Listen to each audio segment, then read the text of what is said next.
은호야, 사람들이 그러더라. 내가 내 동생일지도 모른대. 정말 괜찮겠어? 혼자 감당하긴 너무 벅찰 텐데.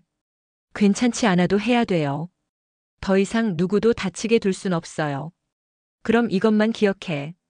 무슨 일이 있어도 난 언제나 내 편이야. 가장 믿던 가족이 어느 날 칼날로 돌아와 심장을 겨눴습니다. 어리석은 지강의 욕심 뒤로 보이지 않는 손이 판을 짜며 길게 그림자를 드리웠고 결국 엄마 정순이는 쓰러졌습니다.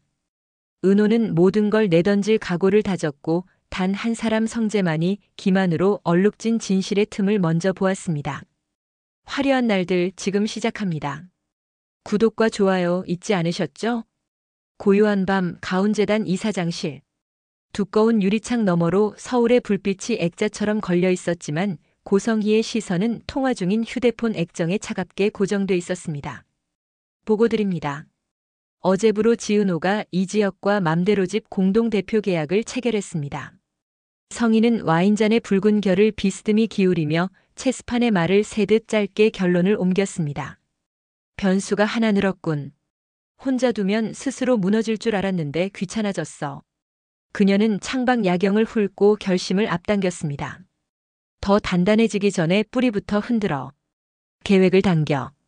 지금 당장 지강호에게 접촉해. 아주 조용히. 그 시각 홍대 골목. 포차의 소음이 잦아들고 지강호는 술기운과 자책을 뒤엉킨 얼굴로 골목을 걸었습니다. 야, 집이랑 또 싸웠냐? 친구의 농담이 뼈를 찔렀고 허세 섞인 말이 허공으로 흩어졌습니다.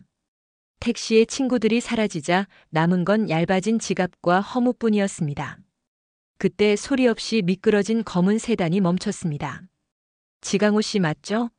값비싼 코트와 흐트러짐 없는 자세. 분명 다른 세계의 사람이었습니다. 누구신데요? 지은호 씨 이야기 그리고 강호 씨가 억울하게 놓친 것들에 대해서요. 후회하지 않게 해드릴게요. 그 문장이 미끼였습니다. 지강호는 라운지의 부드러운 가죽 냄새 속으로 걸어 들어갔습니다. 잔잔한 재즈, 낮은 조도 반짝이는 유리 테이블. 우리 누나와 어떤 사이십니까? 대답 대신 성희는 잃어버린 딸 이야기를 꺼냈고 정교하게 위조된 학자금 보험 서류가 테이블 위로 미끄러졌습니다. 지강호의 이름 주민번호 해약금 액수가 기묘하게 순이식당 창업 비용과 겹쳐 있었습니다. 어머니가 이걸 해약해 가게를 차리셨더군요. 심장이 고막을 두드렸습니다.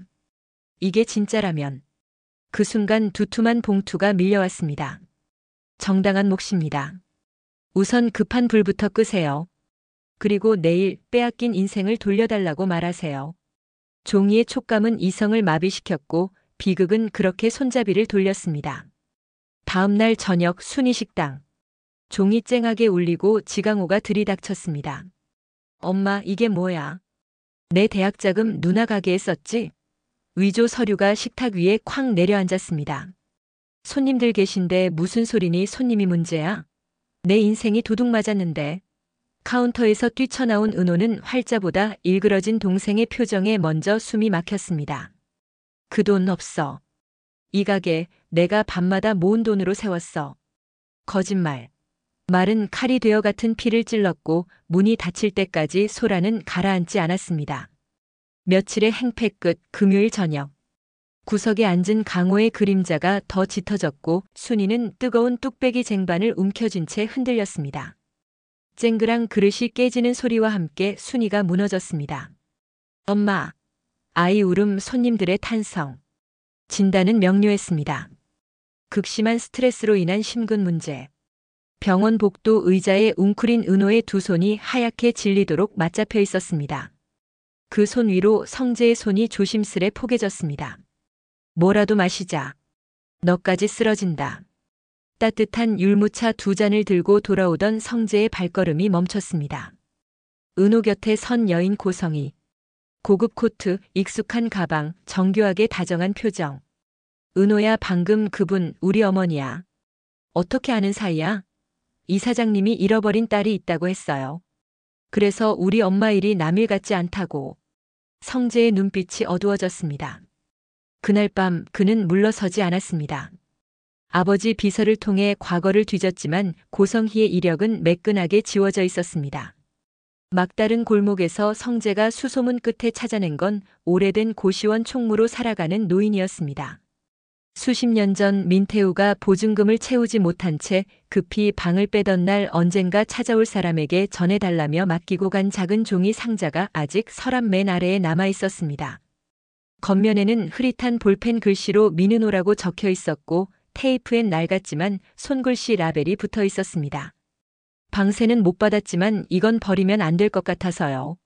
노인의 말과 함께 상자가 성재의 손에 얹혔습니다. 그 순간 그는 느꼈습니다. 이제 빈칸이 채워졌어. 다음 날 병원 카페. 은호야, 이걸 먼저 들어봐. 이어폰 너머 낮은 남자의 목소리가 흘렀습니다. 그 여자는 떠났다. 갓난아기였던 우리 딸. 이름은 원래 민은호였다. 세상이 뒤집히는 소리가 났고 숨이 가빠졌습니다. 이 사진도 보자. 젊은 여인의 환한 웃음, 품에 안긴 아기, 어깨를 감싼 남자 고성희, 민태우, 그리고 아기. 성재는 조심스레 결론을 건넸습니다. 우리 새어머니 그리고 내가 그 아이야. 하필이면 그 사람이. 하필이면 성재의 새엄마였습니다. 피할 이유가 사라졌습니다. 은호는 문을 열며 낮고 단단히 말했습니다. 그만하시죠.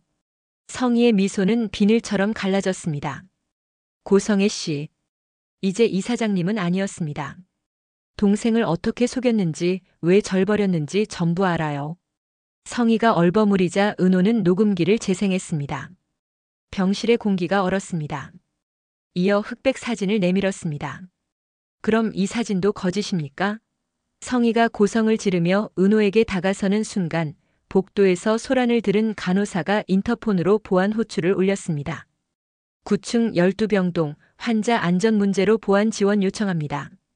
말록쥐과 그림 사진이 겹친 순간 완벽했던 가면은 더는 유지되지 못했습니다. 성희는 끝내 낮고 또렷하게 인정했습니다. 그래, 버렸다. 가난과 과거 전부. 내가 내 모든 걸 무너뜨릴 수 있으니까 먼저 손을 뻗은 거야. 내가 내 곁에 있어야 내 인생이 안전하니까. 같은 시각 박영나의 화실. 캠퍼스 앞 휴대전화 화면에 병원에서 벌어진 소란이 가족 단체방과 기사 알림을 통해 번져 들어왔습니다. 민은호 지은호 그 한 줄이 영나의 심장을 얼려붙였습니다. 오랫동안 엄마의 전부였다고 믿어온 그녀에게 엄마의 잃어버린 진짜 딸은 은호라는 사실은 세계의 바닥을 빼는 말이었습니다. 붓끝이 허공에서 떨렸고 가칠한 물감이 캔버스를 따라 길게 흘러내렸습니다. 나는 무엇이었을까?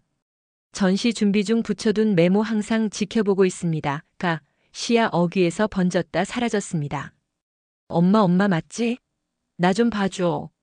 통화 연결음만 길게 울렸고 병원 보안요원의 동행으로 별도 공간으로 이동한 성희의 휴대전화는 끝내 받지 못했습니다. 조용한 화실에 신호음만 남았습니다. 영나는 팔레트를 내리쳤고 하얀 바탕 위로 검은색이 번져 한순간에 밤이 되었습니다.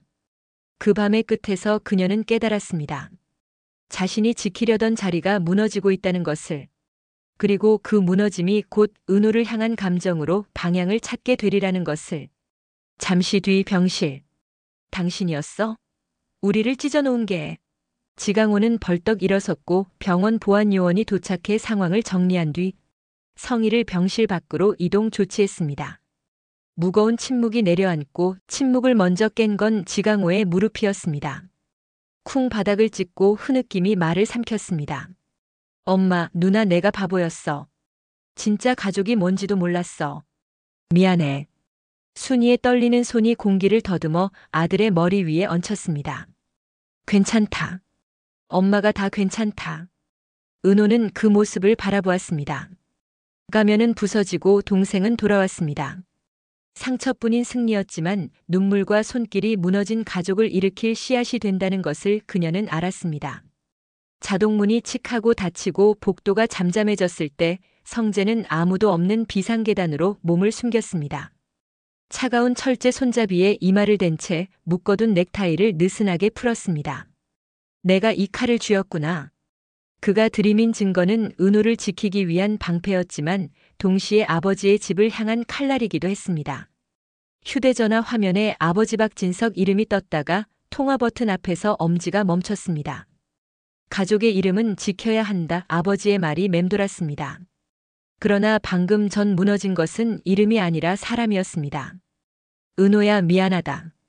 진실의 편에 선다는 것은 누군가의 세계에선 가해자가 되는 일임을 그는 이제야 뼈로 알았습니다. 그래도 돌아서지 않았습니다. 그래도 끝까지 간다. 어떤 대가가 와도. 문을 밀고 복도로 나온 그의 표정은 다짐으로 굳어 있었습니다.